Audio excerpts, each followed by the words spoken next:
U.S. Secretary of State Antony Blinken has called on Israel to protect civilians as its forces close in on Gaza City. Meeting with Israeli Prime Minister Benjamin Netanyahu in Tel Aviv, Blinken repeated that Israel has the right and obligation to defend itself so that militants can no longer massacre people on its soil.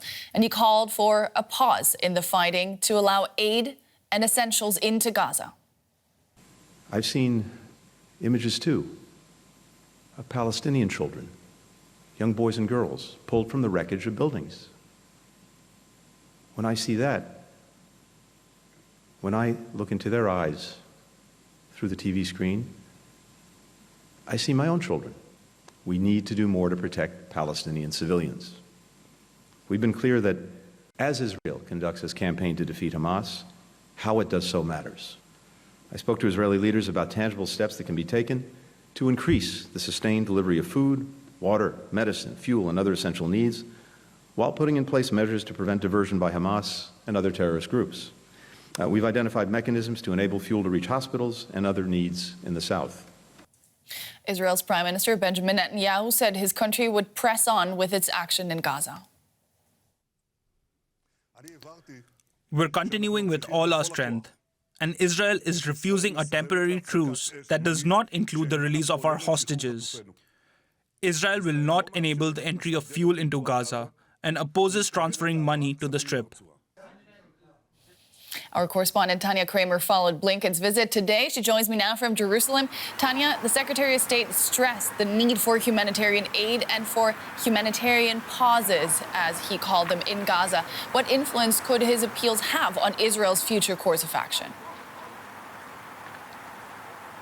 Well, that's right. We've seen much more pressure from the U.S. now, more emphasis on this humanitarian aid and the humanitarian pauses, as he called it. He said there would be some mechanisms now put in place, talking about, at the moment only dozens of trucks, of course, coming into Gaza from Egypt. That is beyond the need for the Gaza population there. And at the moment, also, the movement of people is very restricted. We only see Palestinians with dual citizenship coming out. Of course, the majority of Palestinians, if they would like to, they cannot get out of Gaza. But of course, he also talked about the humanitarian pauses.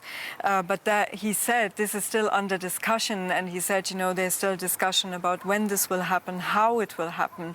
And we heard also the Prime Minister Benjamin Netanyahu then, after this press conference by Secretary of State Antony Blinken, actually rejecting the idea of having a temporary ceasefire or such a humanitarian pause if hostages are not released. So at the moment, there don't seem to be a breakthrough in having any of a sort of ceasefire. That is actually what humanitarian organizations and the United Nations have called for, given this catastrophic situation for the civilian population in Gaza. Yeah.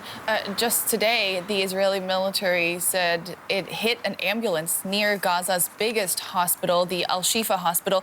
What more do we know at this stage?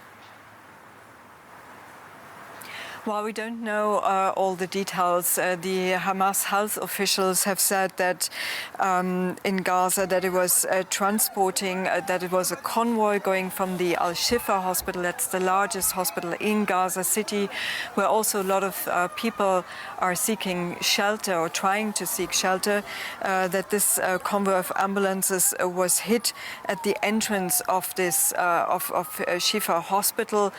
They were on their way to Rafah. This is from the officials there, but we also got a statement now by the Israeli army. They confirmed that it targeted an ambulance. They're talking here about an ambulance outside Shifa hospital, and they claim it was used by Hamas, and it was in close proximity to a battle zone, as they put it. They also said they will release more information in the hours to come.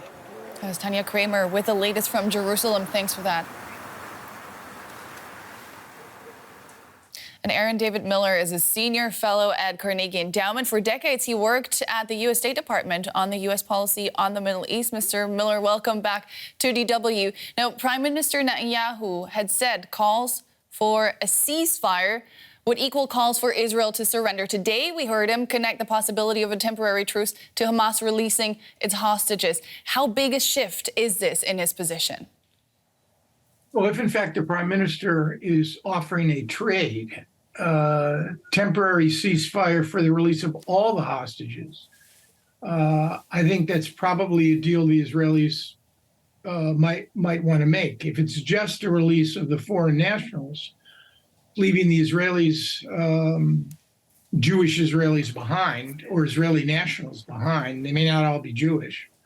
I'm not sure that the government is prepared to accept that. But the reality is the hostage negotiations are incredibly opaque. Neither you nor I, frankly, have the vaguest clue about what is actually happening in these days of negotiations moderated by the Qataris and the Egyptians, the Israelis, and the Americans. We just don't know. Yeah. I did speak to someone familiar with the hostage negotiations, though, and they said Hamas won't release the hostages until the bombing stops, which, you know, when Netanyahu says we will stop the bombing once the hostages are released, and Hamas says we will release the hostages once the bombing stops, where does that leave us? Well, you could try a thought experiment, or you could test Hamas's intentions by creating you can even, create a humanitarian pause for 6, 8, 10, 24 hours. Do you think that's something that Israel would go for, just to try it out, saying that it would, or given what they've been saying about the risks that truces bear for them, especially now when they say that they have encircled Gaza City? Right. Well, they don't have to leave their established positions. I mean, a 12-hour humanitarian truce or a series of humanitarian truces in localized areas to allow humanitarian assistance in and to allow wounded and incapacitated Palestinians to move into safer areas might be something worth trying. What they won't do is create an extended ceasefire that needs to be negotiated. The real question is, if Hamas put on the table the release of all of the hostages, the 240 estimated humans that they have, would the Israelis agree to cease the bombing? And then, of course, for how long? Once Hamas frees the hostages, one of their points of leverage and their cards then dissipate. So I don't know. And again, Hamas has also wanted the release of anywhere from 5,000 to 6,000 Palestinian prisoners who are the Israelis now hold, a third of them without trial in administrative detention. So that's another angle here. I'm not trying to be difficult, but I really think we don't have anything remotely resembling a fair grasp of what these proposals really involve. Yeah. The situation in Gaza is becoming more and more hellish by the day. Secretary of State Antony Blinken was clear today when he said it matters how Israel does this. Now, with the humanitarian crisis deteriorating, will the U.S. be forced at some point to draw a red line for Israel in its fight against Hamas in Gaza? Well, the question is, what red line are we talking about? If we're talking about an American president saying to an Israeli prime minister, stop, enough, stop the campaign, stop the bombing, stop your operations against Hamas's infrastructure. First of all, that conversation, I cannot imagine happening. So when you talk about a red line, the question is exactly what line aren't the Israelis permitted to cross?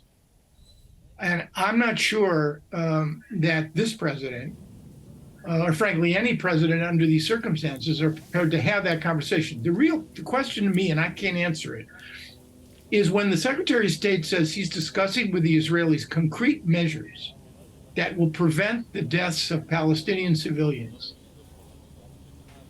and allow the Israelis to continue their military operations to eradicate Hamas, what concrete measures is he talking about? Yeah. I see only two options for the Israelis. Number one, stop the bombing, encircle Gaza, and then go house by house with bulldozers, their engineers, their demolition experts, their special ops, house by house. It'll take weeks, if not months. And the cost to Israeli soldiers would likely be in the hundreds, if not the thousands. That's one possibility. Yeah. I can't imagine this Israeli government being willing to accept that level of the deaths of its own soldiers. Second option is to stop the ground campaign and pursue a more targeted set of operations that would last months. And that, for sure, the Israelis are not going to accept, because that will permit Hamas to remain with its assets, with the hostages, for a very long period of time. I just don't think there is an answer to the problem of how you eradicate Hamas and still protect civilians. Yeah, all options seem to be bad options at this point. We'll have to leave it there. We're unfortunately running out of time. That was Aaron David Miller from the Carnegie Endowment. Thank you so much for all of that. Thank you. Now, Israel says its troops have fully surrounded Gaza City. That became the focus for attacks when Israel ordered civilians to flee south. Those still trapped in the city are now at grave risk. Explosions continued to rock Gaza's north. Even as Israel's military said its troops had fully encircled Gaza City. Israel's military released these videos as its soldiers prepared to enter the city, backed by more military force, hitting Gaza simultaneously from many fronts. Israel Defense Forces have encircled Gaza from the air, land, and sea.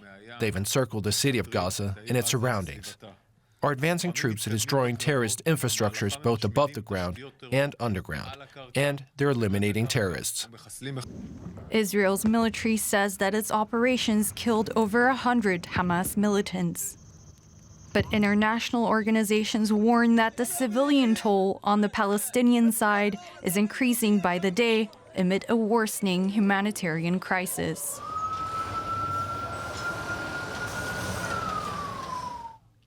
To sustain the humanitarian response on the scale needed, we need hundreds of trucks to enter Gaza every day. At the very least, we need a humanitarian pause in the fighting, and ideally, a ceasefire. Let me be clear. There can be no justification for Hamas's horrific attacks on Israel. The Gaza Health Ministry, run by Hamas, says over 9,000 people have been killed. With Gaza City fully surrounded, the Gaza Strip, home to over 2 million people, faces even more carnage. Israel continues to oppose calls for a ceasefire. Well, Peter Lerner speaks for the Israel Defense Forces and joins us from Tel Aviv. Welcome back to DW. Now Israel says it has encircled Gaza. What happens next? Hi, Phil. Thank you for having me again. I would say we are putting the pressure up on Hamas in order to achieve our goal of destroying and dismantling this terrorist organization that conducted the worst terrorist activity, the worst attack against Israel in the history of our country. Indeed, it is day 28, and we have been saying over the last several weeks that we are expanding and increasing our activities against Hamas, and this is the way we push forward. We continue to strike and attack the leadership, the commanders, the operators, the terrorist infrastructure that is serving them, and this is what we are continuing to do. We heard in the report Israel's claims to have killed more than 100 militants. How do you verify that? I would say that was in just one location that we identified specifically in one battle in the area of Beit Hanun, but there are hundreds of terrorists that have been killed in exchanges. The battles are ongoing, and indeed there are hand-to-hand or face-to-face fights and exchanges with terrorists all the time as the operation, as the war moves forward. And so how do you verify the numbers? We have visual confirmation of the different strikes, where they're taking place, how the exchanges are taking place, the types of reports that the forces are reporting back, and that is how we are confirming those numbers. What are you telling civilians who are still in Gaza City, the old, the young, the sick, the people who have just got nowhere else to go? What are you telling them as you surround the city? Phil, there are still access routes out of Gaza City and towards the south. We are still encouraging people to move south, and I hope that they will listen. If they listen and can't, clearly they're in grave danger. No, as I just said, there are routes out of the city towards the south. They should listen and go. Your government announced today that Gazan workers in Israel are being expelled and sent back to Gaza into a war zone. Are IDF soldiers involved in those expulsions? No, I think it was a return that was conducted earlier today during the morning of several hundreds of Palestinians that were stuck in Israel during the war up until now, and they would return to Gaza, but I can't confirm the magnitude of that. Right. How does Israel's duty to protect, because just on that, one looks at what's going on and one wonders how your country's duty to protect civilians, how that squares with sending them into a region that you are bombing at the same time. Again, I can't discuss the details because I'm not clear on those, so I would rather not go into that now, Phil. We can catch up at a later date if you like. OK. What security? So what then are your plans for the south of Gaza, this place where you keep telling people to go, which is still subject to being bombed? Now that Israel has surrounded Gaza City, what are your plans for the south of the territory? So the activities, the humanitarian activities, as people continue to move south, which is a good thing because they're moving out of the area where our forces are operating on the ground, is actually a good thing that people are listening and moving south. It is safer, and as you rightly pointed out, if Hamas conducts attacks from the south, they will be targeted as well. But the potential there of ground operations currently is almost non-existent, and that is why we're telling people to go south, because the beating heart of Hamas's operation is in the north, in Gaza City, and that is why for the last three weeks we've been encouraging people to go south. Right. In the south, there is a humanitarian zone, excuse me, designated in the southwest area of a longer coast called the Mawasi. That is a safe humanitarian zone, and there is ongoing supplies and medical supplies and food supplies that are coming in through Rafah, and of course the evacuation, the emergency evacuation of dual nationals and foreign nationals from Rafah that you've covered extensively over the last couple of days. Indeed, this is the situation. This is the humanitarian situation. We are at a state of war with Hamas that continues to attack, launch rockets at Israel, and continues to try and attack our forces operating on the ground. We will continue until we achieve our goal. We'll leave it there. Peter Lerner of the Israel Defense Forces, thank you so much. Thank you, Phil. Marina joins me now. She's a military analyst at King's College London. Marina, so what is next for the IDF after it says it has encircled Gaza City? Good evening, Nicole. Well, what it looks like right now is that indeed there is going to be a complete siege of the city. What we're seeing here is the city is being encircled in order to control movements in and out of the city, but Israel claims that they still have left a wall for civilians to leave, and they want the civilians out of the theater of operations for obvious reasons, because they'll make it difficult. So we estimate that once some civilians leave, this wall will not be open for a long time. The Israeli forces will close the circle and then start combing the city street by street, house by house. But Hamas fighters know the environment much better than the IDF. How much of a challenge will that be for them? It is a huge challenge. Generally speaking, urban warfare is the most dreaded type of warfare, and specifically because Hamas is on its own land, so to say. They know every single street corner and every single house basement. They have their extended tunnel network as well. So they have the advantage there defending Gaza City. And for the Israeli forces, the risk is very high. So it is probable that there will be high casualties also on the Israeli side, because the threat is coming from all directions, and even using air power and using naval assets to strike targets within the city is not going to minimize that risk. Let's take a closer look at this tunnel system, the Gaza Metro, as it's called. How can the Israeli army go about destroying that tunnel system, which is what they're aiming to do, especially with Israeli hostages believed to be held there? Well, I think the crux of the problem is indeed the Israeli hostages, because the IDF could fill the tunnels with gas. I mean, these tunnels need ventilation, otherwise you cannot use them. They could possibly bomb the tunnels not from the air, but directly by throwing explosives. They have engineers and detonation experts that could do that. But the problem is that you have the hostages there, and you don't know exactly from the Israeli point of view the layout of those tunnels, how many levels they have and where they lead. So there is some intelligence on that, but it's very difficult, and it's going to be a huge problem because Hamas fighters can pop up in any location because they know that system very well and surprise the Israeli forces. So that will be the most difficult component of this urban fight, is to control the tunnel system or destroy it. Marina, there has been strong condemnation around the world of the civilian casualties and the suffering the Israeli mission in Gaza is causing. Now, with Hamas using Gazans as human shields, is there a possibility at all to fight the terrorists without creating unbearable hardship for civilians? Well, that was a problem that the US and the British forces had in Afghanistan.